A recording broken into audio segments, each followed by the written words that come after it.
You're a Muslim? I am. When did you become Muslim? When I was 17. What were the circumstances? I don't know, it was like believing in God and stuff. I'm not like, you know what I mean? I should preface this by saying it's not like I'm good at it. When I was 17, I was living in Washington, and there was a pizza shop across from my house. And it was like all these Muslim dudes that worked in there. And I used to go in there and crack jokes. And I was a naturally curious guy, and I would ask him questions about his religion. And the guy was so passionate about it, it was very compelling. I like the perspective of it, and I think these things informed my decision that I wanted to have a meaningful life, a spiritual life. I'm reading about you being Muslim, and they reference something that I was fascinated by, the well of Zamzam.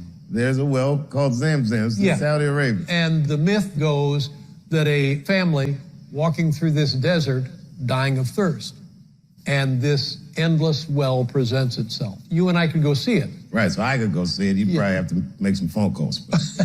Have you been there? I have.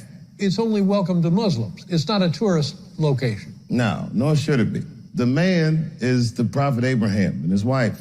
The word Zamzam, you guys speak Arabic, literally means stop, stop, because when it was commanded that this well would appear, the water gushed forth so much that the wife screams, stop, stop, because it was so overwhelming. And they say that it's an inexhaustible well. Mm-hmm. The thing that comforts me about it is the idea that all of this is from a singular source, that this source is ultimately kind, and even though we may not understand the intentions of this source, they were all connected and bounded by it. You know, like Islam, as it's been presented in the public space, is such a narrow and dismissive view of a religious belief. It's a beautiful religion, like a beautiful religion.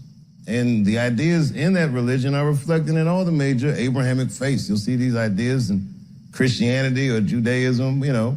But the idea is that this place does mean something. It's a place where you come to learn, where you come to know.